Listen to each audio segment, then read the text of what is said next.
सभी का एक बार फिर से स्वागत है संस्कृत एग्ज़ाम चैनल के इस मंच पर। आज आपके लिए लेकर के आया हूँ मनुस्मृति का तीसरा भाग। इससे पहले दो भागों में श्लोक संख्या 1 से 15 तक 7वें अध्याय का हम अर्थ सहित यहाँ पर व्याख्यान कर चुके हैं। आइए आज 7वें अध्याय की श्लोक संख्या 16 से हम इसका अर्थ देखने का प्रयास करते हैं।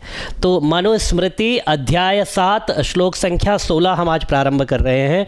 तम देश कालौ शक्तिं च विद्यां चावेक्ष्य तत्त्वतः यथार्हतः संप्रणयेन् नरेष्वन्यायवर्तिषु। तम देश कालौ शक्तिं च विद्यां चावेक्ष्य तत्त्वतः। मानवेंद्र मनु कहते हैं उस दंड को, देश काल और दंड की शक्ति तथा किस अपराध में क्या दंड देना चाहिए इत्यादि का शास्त्रीय ज्ञान, इनका तत्वतः विचार करके अपराधियों के लिए यथा योग्य दंड का विधान करे। राजा को कहते हैं कि राजा को क्या करना चाहिए, राजा को दंड का विधान करना चाहिए। दंडः शास्ति प्रजा सर्वाः, ऐसा जो है आचार्य कौटिल्य भी कहते हैं। तो राजा को इसीलिए दंड का विधान करना चाहिए, उसी को स्पष्ट करता है श्लोक संख्या 16। आइए अगले श्लोक की तरफ बढ़ते हैं। केवल श्लोक और श्लोक का अर्थ आपको समझ में आना चाहिए, क्योंकि इनमें से कभी कभी बीच में प्रश्न पूछते हैं, श्लोक में से पंक्ति पूछ लेते हैं। तो इसीलिए श्लोक का वाचन और श्लोक का अर्थ, ये दो चीज़ें आपको पता होनी चाहिए। इसीलिए बहुत ज़्यादा व्याख्या में न जा करके मात्र श्लोक का वाचन और अर्थ तक ही आपको केवल बताया जा रहा है, जितना आवश्यक है। और पंक्तिशः पढ़ना हो तो उसके लिए तो फिर ये बहुत समय इसमें चला जाएगा। सराजा पुरुषो दंडः सनेता शासिता च स चतुर्णामाश्रमाणां च धर्मस्य प्रतिभूस्मृतः। अब ये प्रश्न पूछा जाता है, धर्मस्य प्रतिभूस्मृतः, ठीक है, धर्मस्य प्रतिभूस्मृतः। तो ये पूछा जाता है धर्मस्य प्रतिभू कः स्मृता, तो आपको वहाँ पर उत्तर देना होता है राजा। और ये भी पूछा जाता है किस अध्याय में आया है, तो ये भी आपको बताना है 7वें अध्याय में आया है और श्लोक संख्या 17। सराजा पुरुषो दंडः सनेता शासिता च स चतुर्णामाश्रमाणां च धर्मस्य प्रतिभूस्मृता। वही दंड राजा है, सराजा पुरुषो दंडा, वही पुरुष है, वही नेता है और वही शासक है, वही चारों आश्रमों के धर्म का प्रतिभू कहा जाता है। ठीक है, धर्म का प्रतिभू राजा कहा जाता है। किसके धर्म का प्रतिभू राजा कहा जाता है? चतुर्णाम आश्रमाणाम च, चारों आश्रमों के धर्म का प्रतिभू राजा कहा जाता है। चार आश्रम कौन से हैं? ब्रह्मचर्याश्रम, गृहस्थाश्रम, वानप्रस्थाश्रम और संन्यासाश्रम। तो ये चार आश्रमों का जो प्रतिभू है वह कौन है? वह राजा कहा जाता है। अब देखिए, जो बात आचार्य कौटिल्य कहते हैं वही यहाँ पर मानवेंद्र मनु भी कहते हैं। दंडाः शास्ति प्रजा सर्वा दंड एवाभिरक्षति दंडः सुप्तेषु जागर्ति दंडम धर्मम विदुर्बुधा। अब इसमें से ये दंडः शास्ति प्रजा सर्वा ये पंक्ति और दंडः सुप्तेषु जागर्ति ये दो पंक्तियाँ आपसे परीक्षा में बार बार पूछी गई है, और जब तक संस्कृत का एग्जाम होता रहेगा तब तक ये पंक्तियां आपसे बार बार दोबारा भी पूछी जाती रहेंगी। तो इसीलिए श्लोक को वाचन करना बहुत ज़्यादा जरूरी है।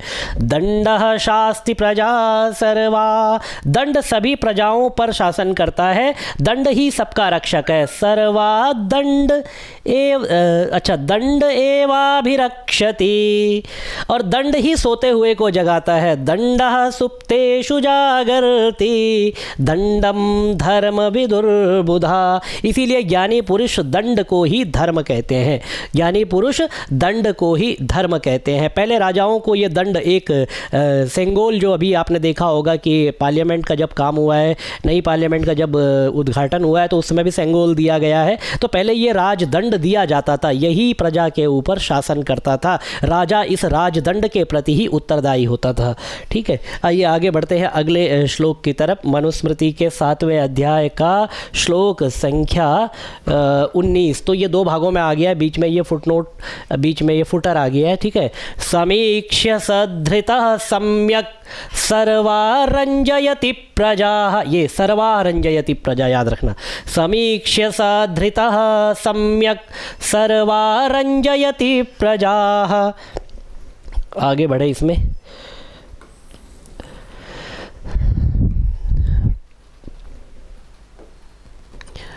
असमीक्ष्य प्रणीतस्तु विनाशयति सर्वतः, विचार पूर्वक दिया हुआ दंड सभी प्रजाओं को प्रसन्न करता है, पर असमीक्ष्य प्रणीतस्तु, बिना विचार किए गए दंड का विधान करने से विनाशयति सर्वतः, सब प्रकार का नाश होता है। इस प्रकार मानवेंद्र मनु ने ये बताया है। ये अगला श्लोक इसमें आ रहा है। यदि न प्रणयेद् राजा दंडम दंडेष्वतंद्रितः शूले मत्स्य निवापक्ष्यन् दुर्बलान् बलवत् तराह। बहुत ही सुंदर बात कही है। यदि न प्रणयेत राजा दंडम दंडेष्वतंद्रिता शूले मत्स्या निवापक्ष्यन् दुर्बलान् बलवत्तराः। यदि राजा आलस्य छोड़कर दंड देने योग्य